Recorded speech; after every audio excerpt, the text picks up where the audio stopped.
Mix in the Dark. Hey, what's up? It's MaiYang from Mix in the Dark. We're finally in season 5, so if you're new here, welcome. This podcast tells true scary stories across cultures.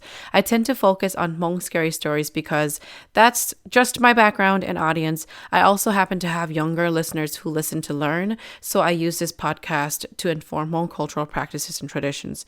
This is also the same reason why I made the decision to host this podcast in English and keep it in English. It's been a minute since I've released an episode. I took some time away from the podcast to focus on my family and my life, and I think it's good to do a detox from all the scary stories and from social media. I just started a new school year, and some of my students have been nagging me to release episodes, so I'm out of hibernation for them. This first story is very dear and personal to me. I am telling the story of my mom and her passing. I debated whether or not I wanted to release this part of my life, but I decided to do it so that I just have a way to remember the different things that happened during this time. So please listen, and I'll try my best to speak slowly or to tell the story slowly. There's been people who have said that I speak too fast, and I think it's true, and so I'll try. But anyway, enjoy.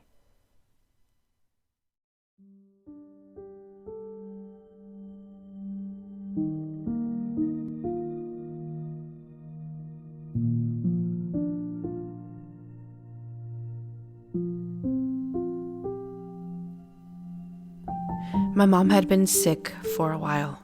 She often complained of feeling tired and feeling something wrong internally. At first, we thought that it was just her trying to capture our attention or get the siblings to come over and visit. It wasn't until fall of 2022 when we finally realized that something was very wrong. My mom suddenly formed badly swollen feet. They weren't painful, but it made it hard for her to walk. She often called me over to massage her legs, and she would tell me that I am the only one that can hit all of her pressure points correctly. I like to joke that it's because I'm her favorite that she always calls me over, but as I am sitting here telling this story, I am now realizing that the real reason why she always asked for me to massage her was because she saw me the least and used the massaging as a way for me to come around more often. On Thanksgiving Day, my older sister who lived with my mom texted us that she was going to take my mom to the hospital because she just wasn't feeling well. That was when everything started. My mom was diagnosed with pneumonia. Pneumonia is when you have an infection in your lungs, and it often makes it hard for you to breathe. She stayed 2 weeks in the hospital with pneumonia. My siblings and I took turns sleeping at the hospital with her. My mom wasn't the greatest at speaking English, but she wanted to make sure that she understood everything that was happening and that she was able to communicate with the nurses and doctors. While my mom was at the hospital, we hired a family shaman to perform an Onning ritual to see if there was something happening on the spiritual side. It was a very small ritual. We didn't invite anyone over except the main family. Even though I did not fully believe in all the shaman rituals, I was eagerly waiting for the shaman's findings and hoping to hear that my mom would be okay. The shaman explained that one of my mom's spirits was missing. Hmong folks believe that everyone has 3 spirits. The first spirit is with you. It is your soul, and it keeps you sane and living. When you die, it dies with you. The second spirit is the reincarnation spirit. It is what the Tziging and Tsisai sends and guides to the afterlife once you have passed. The third spirit is the ancestor spirit. It is a spirit that stays with the house, and it will protect the house. She noted that one of my mom's spirits was missing, which is why her health declined. The shaman told us that she tried to call the spirit home, but it refused because it was sad. One other thing that she saw was that a woman followed my mom home from her garden because she saw that my mom had a really weak spirit. Either way, she told us that after debating with my mom and the spirit world for some time, she successfully got my mom's spirit to cooperate and come home, so everything should be fine. After this ritual, really weird things started happening with all my family members. I only have one brother. He happens to be the youngest, and he still lives with my parents. We have a family group chat on Messenger, and he'd often read our messages, but he doesn't really message the group until he really needs to. One random day, he messaged the group saying that he saw a girl walk across their hallway, and it really freaked him out. My older sister is the only other girl that lives in that house, and at the time, she was at work. No one knew what to do or what to say at the moment, so we just kind of left it. I usually pick up my son from my parents' house after work and then go to the store to get groceries for dinner. When I get home, my son would be sleeping in his car seat. If you're a parent, you know better than to wake your kids up from their nap, so I'd usually bring my groceries first and then take care of him last so that I can transfer him to his bed. This time, as I opened our door to place the groceries inside of the porch area, I heard a woman's voice casually behind me saying, "Hi." I said, "Hey," thinking it was our neighbor. But when I looked behind me, there was no one. A little spooked, I quickly one-tripped my grocery bags and went back for my son, all the while scolding whatever spooked me to go away and to not follow me inside my home. Because I tell scary stories, I tend to sense energies, but this time was weird. I tried not to think about that incident any further. My husband worked the third shift, so I didn't really get to see him until the morning before work. That night, I did my usual routine. I bathed my son, put him into his sleeping clothes, told him a few stories, and then hummed him a tune to sleep. After he falls asleep, I usually watch something on my phone, a movie, a short episode, something on YouTube or Facebook, anything to settle down before I actually turn in for the night. It was 1 a.m. when I decided that I should sleep. It felt like I had just closed my eyes when I heard my 2-year-old start screaming and crying. I jerked awake, turned on the lights, and asked him what was wrong. He pointed to the foot of our bed. My son is usually very verbal and can explain his thoughts and feelings pretty well, but this time, he just cried. It took a few minutes before I was able to calm him down. I looked at the clock. It was 3:20 a.m. I thought, wow, did I really sleep for 2 hours already? The next morning, he woke up with a fever. After taking care of him and getting him to feel comfortable, I asked him why he woke up crying. He didn't say anything. He just stared at me and said he had a bad dream. I wasn't sure what really happened, but I felt that it was better for that situation to just be a bad dream. And if he said that it was a bad dream, then it probably was. That night, he did the same thing. He woke up in the middle of the night crying and pointing to the foot of our bed. After calming him down and falling back asleep, I had a very strange dream. I dreamt that there was a woman who thought it would be funny to bother my son until he cried. I saw her pinching his arms and smiling while doing so. In my dream, I went up to her and scolded her to leave my son alone. She looked at me, grinned a slow, wide grin, and then just disappeared. After this dream, my son's fever went away and he stopped waking up in the middle of the night. I remember I was still at work when my siblings texted me that my mom was getting released from the hospital, but that she would get released with an oxygen tank to come home. I was relieved to know that she was released from the hospital because that meant that she was doing better. So I paid her a visit after school. When I got to the house, my mom was set up in my sister's room. I thought that it was extremely odd that she was not in her room with my dad. My sister explained that my dad did not want her in his room because he didn't want to get sick.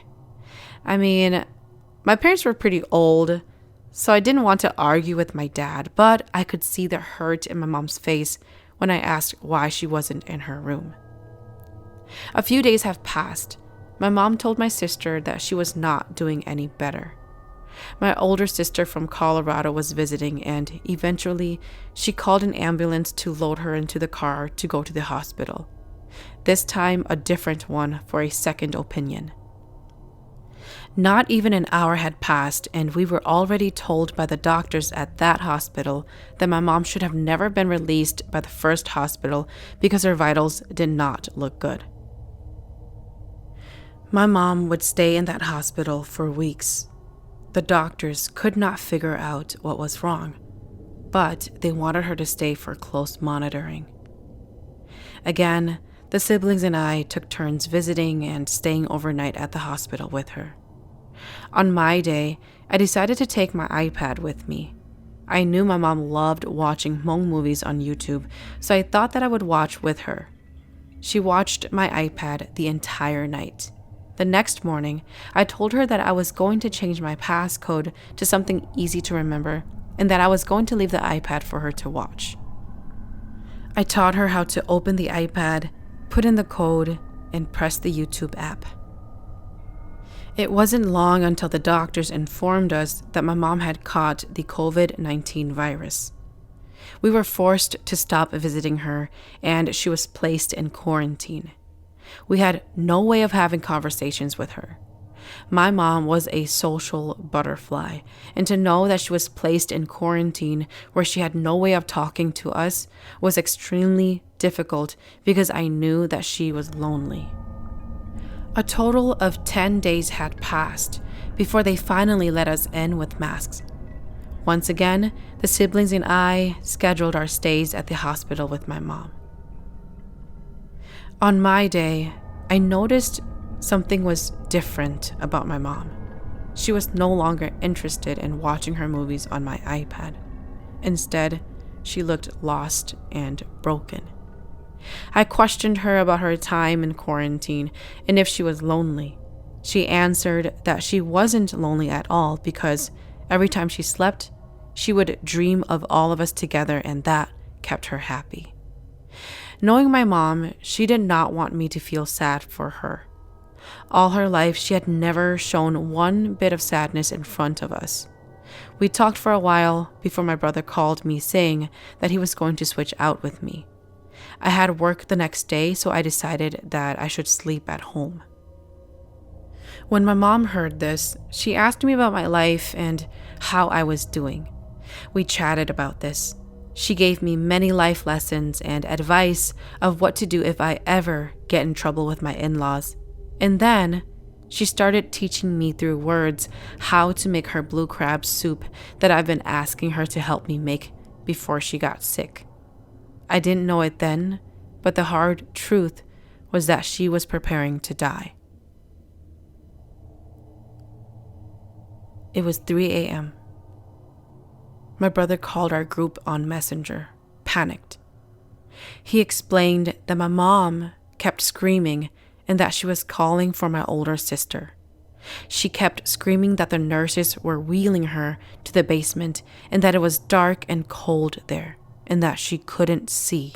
She was hysterical. My older sister rushed to the hospital and was able to calm her down.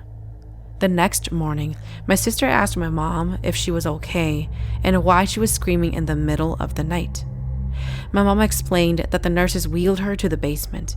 While down there, she started to see different faces that she had never seen before. When she fell asleep, she dreamt that some people told her that she needed to go with them. She followed them for a while before my brother appeared looking for her.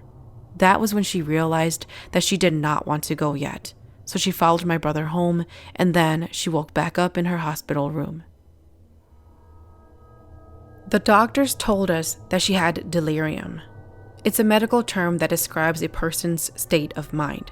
Delirium is diagnosed based on physical examination, medical history, and cognitive assessment. When someone has delirium, they are often confused and may hallucinate or become delusional. On the contrary, traditional Hmong folks may associate this characteristic with someone who is close to passing. In general, when it is close to someone's time to go, paranormal activities tend to pick up around them. They start to see relatives, and they start to dream about people picking them up, meaning guiding their soul in the spirit world and helping them pass. Our siblings became worried. We got my aunt, my mom's younger sister, involved. She demanded a conference with the doctors to understand what my mom is going through and asked them to develop a plan for my mom. She also sent a few of us to an elder shaman to beg her to perform a ritual for my mom. I attended both the conference with the doctors and the shaman ritual for my mom. The doctors told us that my mom has a long road to recovery. They let us know that my mom has heart disease.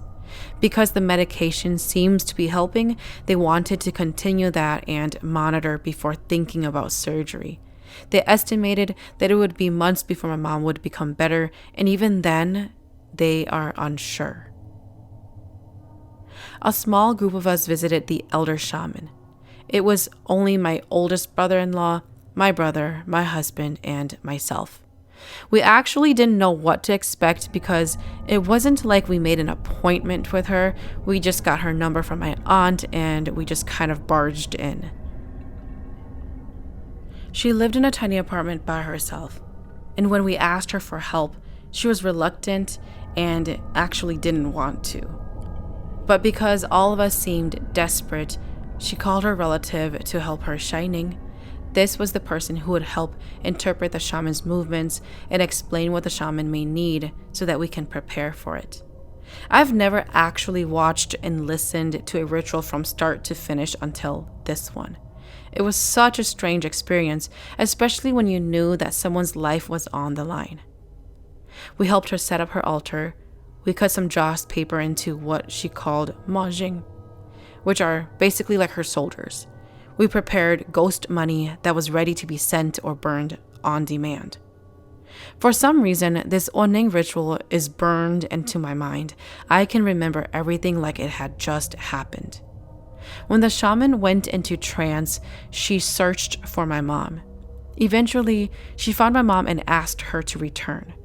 The weird thing about all of this was that it was as if she was having a conversation with herself, but essentially what was happening was that she was talking to my mom's spirit, and then she was also repeating everything that my mom was saying.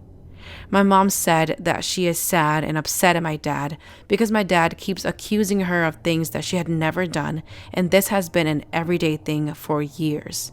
She is unwilling to go home and would rather die and start a new life with someone else that will love her fully. The shaman scolded her, reminding her that she has 9 kids still waiting for her to come back, so she needed to come back instantly. Suddenly, the atmosphere changed and everything went quiet.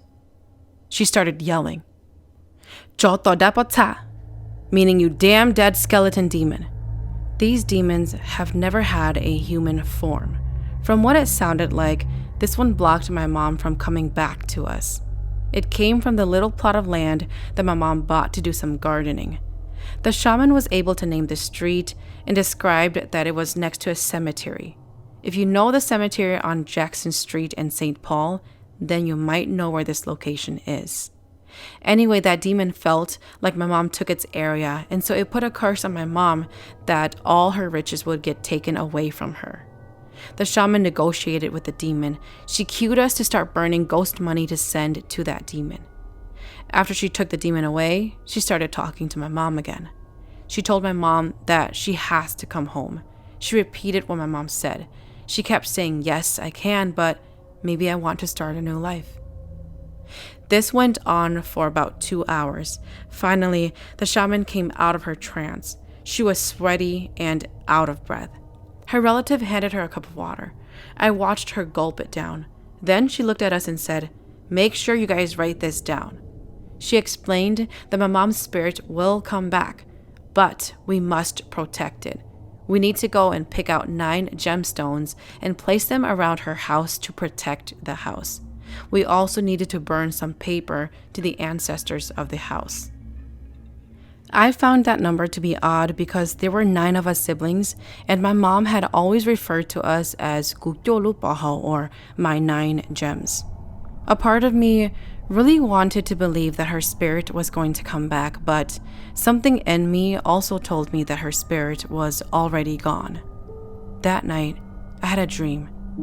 I had a dream that we were all little kids again living at our old house. My mom and dad were younger. My siblings and I were cleaning the house. We were tossing out a lot of her stuff. Then I saw my mom come by the porch, and she was holding a handful of grocery bags. She dropped the bags inside of the porch, and then she said to me, "I gave you all everything that you need. I'm going to go with Grandpa now." When I woke up, I couldn't bring myself to tell my siblings because when I get these dreams, it means goodbye. Family members on their deathbeds tend to come say bye to me in my dreams before actually leaving the next day. I called my older sister to check on my mom. She said my mom was still sleeping and that the doctors just did their rounds. They haven't said anything yet. As much as I wanted a visit, I still had to go to work. I kept my phone on me the entire workday. My sister sent an update that the doctors wanted us to provide an emergency plan for my mom. We needed to decide on her end-of-life care. If and when she goes into cardiac arrest or respiratory distress, we needed to let the doctors know if we wanted to resuscitate her, intubate her, or give her care to go. At the moment, my mom was unable to make the decision for herself, so we called my aunt to give her input. My aunt expressed that my mom would never want to be intubated, especially if she was going to be brain dead. After a few hours of discussion, we approved the doctor's DNR order. DNR stands for Do Not Resuscitate. That night, my youngest sister video called us. It was her turn to stay overnight at the hospital, and this would be her first time doing it. I opened the FaceTime, and to my surprise, a doctor was on the other end. One by one, I saw my siblings' faces pop up on video call. Their faces told me that they were equally confused, but we all knew that something was wrong. The doctor quickly asked if there was anyone missing on the video call. My older sister from another state wasn't picking up, so we decided to have the conversation without her. The doctor explained that my mom's infection in her heart has spread to other areas of her body and is affecting the function of multiple organs. Essentially, the organs were failing. My mom is currently very tired. She has shortness of breath, and she does not look good. She asked us if we wanted to put her in palliative care.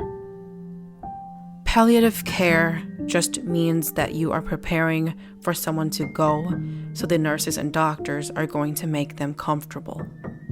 At the moment, we decided against the care because we wanted my mom to fight, and we had no heart to believe that she was going to die. As the phone call was going, I gestured to my husband to start getting ready. Luckily, my sister-in-law lives with us, so she was able to watch my baby boy. My husband and I quickly threw on some sweats and headed out the door to get to the hospital. When we were there, we were informed that only 2 visitors were allowed to go to my mom's room at a time unless she is in palliative care. We each took turns going up to see my mom. It was inevitable that this may be her last night with us. I stepped outside to FaceTime my nieces. They're from Colorado and were planning to visit their grandma in the next few weeks. I waited as the phone rang. In those few seconds, I struggled to find the words and the heart to tell them what was to come. All 3 of them answered. I paused to take a deep breath. There was a long 10 seconds of silence as I tried to not break my voice. My oldest niece was the first to talk. "Is everything okay?" she said. That was when I lost it. Tears started pouring out, and then I told them, "If you haven't bought your tickets to fly here yet, then maybe save it. We don't know if your netai is going to make it through the night."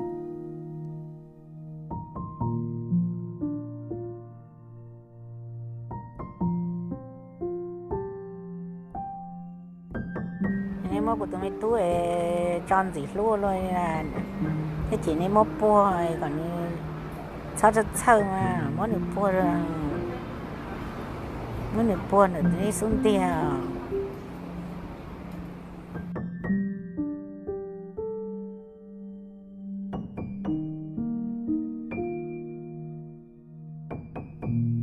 Thank you for listening to Mix in the Dark. I am your host, MaiYang. Mix in the Dark is available on Spotify, Apple Podcast, or wherever you listen to your favorite podcast series. If you have a story that you would like to share, please send it to myxinthedark@gmail.com. If there's a story that you really enjoyed, feel free to hit up my tip jar on Venmo. Just search Mix in the Dark on the business tab.